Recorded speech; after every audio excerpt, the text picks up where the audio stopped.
Selanjutnya Ustaz dari Mind Level 21. Masya Allah. Pemirsa setia juga. Setia Terima juga. kasih ya. Assalamualaikum Ustaz, Waalaikumsalam warahmatullahi wabarakatuh. host dan kru Ngopi TV. Salamnya juga buat host dan kru. Waalaikumsalam warahmatullahi wabarakatuh. Mohon pencerahan tentang kalimat waf albi ma anta ahlul dari doa Kumail. Luar biasa. Kali ini pertanyaannya berat-berat ya. Begitu dibuka sesi tanya jawab, mengalir ya. Baik. Doa Kumail adalah doa yang diajarkan oleh Sayyidina Ali bin Abi Thalib karramallahu wajhah kepada seorang sahabat yang namanya Kumail bin Ziyad. Sehingga disebut dengan doa Kumail karena ia yang menerima dan menyampaikannya, meneruskan betul. Padahal doa itu dari Sayyidina Ali bin Abi Thalib karramallahu wajhah wasallam, dan Sayyidina Ali menerima doa itu dari Rasulullah sallallahu alaihi wasallam. Itu doa baginda Nabi. Ketika menyampaikan pada Sayyidina Ali, baginda Nabi sallallahu alaihi wasallam menyampaikan doa ini juga disebut dengan doa Nabi Khidir alaihissalam. Jadi doa Kumail ini adalah doa Kumail, doa Sayyidina Ali, doa Nabi Khidir, doa baginda Nabi sallallahu alaihi wasallam. Bayangkan itu menerima warisan doa dari para teladan agung.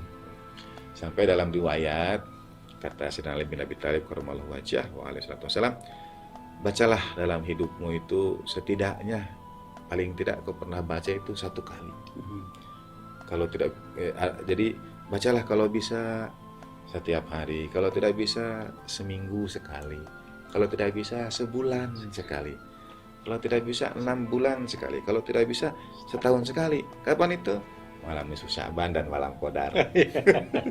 Misalnya itu aja waktu baca doa Kumailnya itu ya. Kalau bisa tiap malam Jumat misalnya dibaca doa Kumail itu. Isinya sangat indah. Dalamnya itu bahkan disebutkan untuk perlindungan, untuk rezeki, untuk kemudahan urusan, keberkahan, banyak lah. Namanya juga doa. Doa itu artinya ada yang spesifik, ada yang umum, ada yang gabungan juga kedua-duanya. Nah, yang kedua, dalam doa Kumail itu ada beberapa tahapan dan ada berdoa. Satu, meminta kepada Tuhan. Kata ayah saya, hafizahullah, menjadikan Tuhan sebagai jin dalam lampu Aladin. Jadi kita menuntut Tuhan, minta Tuhan. Itu ada juga tahapan doa begitu. Yang kedua adalah dengan menyebut asma Tuhan yang kita mohonkan. Jadi ingin dibukakan urusan tapi Tuhan sudah terlalu banyak memberi, kita malu. Jadi kita seru nama Allah Ta'ala, Ya Fattah, Ya Fattah, wahai yang membukakan, wahai yang membukakan. Ingin banyak rezeki, Ya Rozak, Ya Rozak. Ingin dicintai, Ini cinta. Apa Ustaz? ya biar penasaran aja. Nanti itu jadi pertanyaan kuis Ustaz. Oke, boleh. Luar biasa. Nah, jadi karena kita sudah merasa Tuhan banyak memberi, maka yang kita seru adalah nama-nama Tuhan. Lalu tahapan berikutnya adalah munajat. Munajat itu seperti sering disebut bisikan, sehingga terjemahannya bahasa Inggris menjadi whisper. Padahal sebetulnya lebih pada suara batin. Kita itu sudah tidak enak lagi mau meminta itu. Tuhan sudah terlalu baik untuk kita.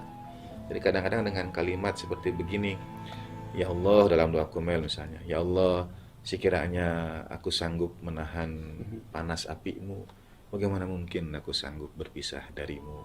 Gitu. Itu yang diminta apa? Itu kan doa, minta. Tapi mintanya apa? Iya, jangan masuknya ya. Jangan neraka gitu. Maksudnya gimana San? Nah, Ya Allah, sekiranya aku sanggup menahan panas apimu, Oh iya. bagaimana mungkin aku sanggup berpisah darimu? Jadi mintanya apa? Minta Ya? bersama-sama Tuhan. Begitu. Ya. Jadi, Ya Allah, sekiranya aku sanggup menahan siksamu, bagaimana mungkin aku dapat bersabar melihat kemuliaanmu? Gitu. Nah, itu disebut dengan munajat. Jadi ada doa-doa yang disampaikannya itu dengan cara yang jauh lebih dalam tanda petik beradab. Bukan berarti yang sebelumnya tidak beradab. Makanya ini beradab, yang di atasnya lebih beradab. Orang sering mengatakan kalau ini berarti tidak beradab, tidak begitu. Nah, dan ada dalam rangkaian doa Kumail itu ada satu kalimat, sepenggal kalimat yang diapit oleh 2 sholawat. Dan dalam banyak hadis disampaikan bahwa semua doa itu tertolak, doa itu mardud, doa itu tidak sampai di langit sampai kita baca sholawat untuk baginda Nabi Sallallahu Alaihi Wasallam. Allahumma sholli ala sayyidina Muhammad wa ala. Jadi ini kalimat ini diapit oleh 2 sholawat, mengantarkan doa ke langit ini dengan 2 sholawat. Seakan-akan kita diingatkan kalau yang sebelum-sebelumnya belum baca sholawat, ini masuk dalam bagian doa. Sehingga sholawat dulu, doa, baru tutup sholawat lagi. Dan kalimat yang berada di antara 2 sholawat ini adalah kalimat yang disampaikan oleh main level 21 ya. Ini levelnya level 21. Kalimat ini nih. Karena ini 2 sholawat dan 1 kalimat. Itu 1. Main level. Luar biasa nih. Makanya pertanyaannya itu. Yang diapitlah 2 sholawat ini adalah kalimat waf'al bi ma anta. Ya Allah, lakukan kepada aku apa yang menurutmu layak untukku. Nah, itu mengapa dengan sholawat? Karena sholawat dan kalimat dalam doa itu mengajarkan pada kita bentuk kepasrahan. Tapi kepasrahannya ini bukan kepasrahan sudah tidak ada lagi, pasrah aja, bukan begitu. Tapi kepasrahan yang betul-betul dilandasi oleh sepenuh kesadaran. Beda antara pasrah dalam tanda petik terpaksa, pasrah aja lah. Nah, itu sebetulnya bukan pasrah apa ya? Hakikat tawakal itu saudara. Wes, luar biasa. Nah, karena kata taslima, ya ayyuhalladzina amanu shallu alaihi wasallimu taslima, itu bukan hanya memberi salam. Taslima itu seperti dalam surat An-Nisa, itu menyerahkan urusan pada baginda Nabi Sallallahu Alaihi Wasallam. Nah, mengapa kalimat itu dia apa makna waf'al bi ma anta ahlu? Itu adalah tingkat kepasrahan tertinggi yang dilandasi oleh sepenuh kesadaran, sepenuh cinta, sepenuh kesiapan menerima ketentuan Tuhan tanpa ada sedikit pun tanya, tanpa ada sedikit pun kesal, gelisah, kecewa. Nah, itu karena tahu pada kepasrahan ini, pasrah pada Allah Ta'ala. Di situ orang Islam dalam surat An-Nisa, nanti saya sampaikan ayatnya, karena kata taslima digunakan dalam sholawat dan digunakan juga dalam penyerahan pada baginda Nabi SAW. Kita pasrah itu kepada Allah Ta'ala dan juga kepada baginda Nabi. Itu Ustaz ya apa? Ada di mana? Sholawat Bani Hashim itu Ustaz ya? Nah, coba. Gini. Itu. Allahumma sholli ala nabiyil hashimi Muhammad wa ala alihi wa sallim taslima. Allahumma sholli ala sayyidina Muhammad wa ali sayyidina Muhammad. Benar Ustaz? Benar Ustaz? Rambut boleh mengkilat, tapi hati tetap sholawat. Oke. Itu. Baik, nah ini ayatnya itu tadi surat An-Nisa ayat 65. A'udzubillahi minasyaitonir rajim. Fala wa rabbika la yu'minuna hatta yuhaqqimuka fima shajara bainahum. Maka demi Tuhanmu, mereka itu tidak beriman. Jadi ini ciri keimanan. Mereka itu tidak beriman sampai mereka menjadikan kau hakim ya Rasulullah SAW. Sampai setiap urusan itu kita serahkan pada baginda Nabi. Baginda Nabi jadi hakim kita. Fima syajara bainahum, di antara apa-apa yang mereka ikhtilafkan. Tsumma la yajidu fi anfusihim haraja, dan mereka tidak temukan dalam hati mereka sedikit pun ganjalan. Jadi memasrahkan urusan pada baginda Nabi, tidak ada sedikit pun unek-unek, tidak ada sedikit pun ganjalan.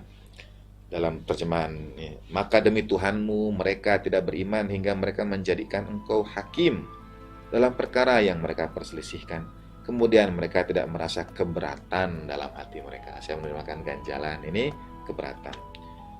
terhadap putusan yang kau berikan, wa yusallimu taslima, dan pasrahnya. Jadi karena itu dia diletakkan di bagian akhir. Kalimat waf'al bi ma anta ahlu itu yang biasanya bagi yang rutin membaca doa kumail, begitu sampai waf'al bi ma anta ahlu sudah mau selesai. Tanda sudah mau selesai itu. Siap-siap mau selesai. Nah, Ustaz, terkait dengan doa, karena memang doa itu karena dari Rasul ya, bahasanya pun bahasa Arab itu Ustaz ya. Tapi bagi yang nggak ngerti artinya gitu Ustaz ya. Artinya. Tapi banyak juga Ustaz nggak ngerti artinya, cuman tersentuh lalu karena mungkin tidak mengerti artinya tapi tersentuh. Iya Ustaz. Oh, luar biasa. Nah itu dia, apakah itu hanya emosi karena ini lagi berdoa walaupun nggak tahu artinya, jadi menghayati doa itu sehingga tersentuh, atau memang di dalam diri manusia itu kalau kita analogikan mungkin perangkat gadget gitu Ustaz, yang ada chip di dalamnya, ya sebenarnya sudah ngerti connect lah gitu Ustaz. Itu gimana sih Ustaz sebenarnya Ustaz? Pertama mesti tanyanya ke mereka, kenapa mereka kok belum memahami bahasa Arab tapi tiba-tiba. Menurut saya kadang-kadang manusia memerlukan waktu, momen. Sebetulnya dalam bahasa di antara tulisan saya yang mau promosi lagi enggak apa-apa, di buku Risalah Anak Berlari. Ada kalimat sebetulnya begini, tangisan itu sudah aku simpan sejak lama. Ya sebetulnya mau nangisnya itu sudah lama, ya, bukan kali itu. Tapi ketika ada doa, ada acara duka cita, dia menemukan momentum. Sebetulnya sudah dari lama pengen nangisnya itu, cuma ada Kang Alam, saya mau nangis itu ya malu. Di rumah ada orang banyak, malu. Mestinya ya bangun, sholat malam, nangis, bisa begitu, yang baik. Tapi karena mungkin tidak sempat, ya ada majelis doa. Sebetulnya nangisnya itu adalah tangisan yang sudah disimpan sejak lama. Pemaknaan saya.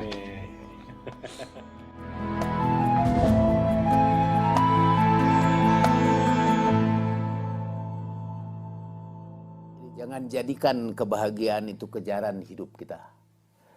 Tapi kejaran hidup kita ialah menjadi khairun nas, menjadi manusia yang paling baik. Dan manusia yang paling baik ialah yang paling bagus amalnya.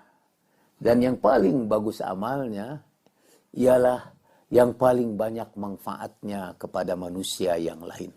Yang kehadirannya itu disyukuri oleh banyak orang, dan yang kehilangannya ditangisi oleh banyak orang.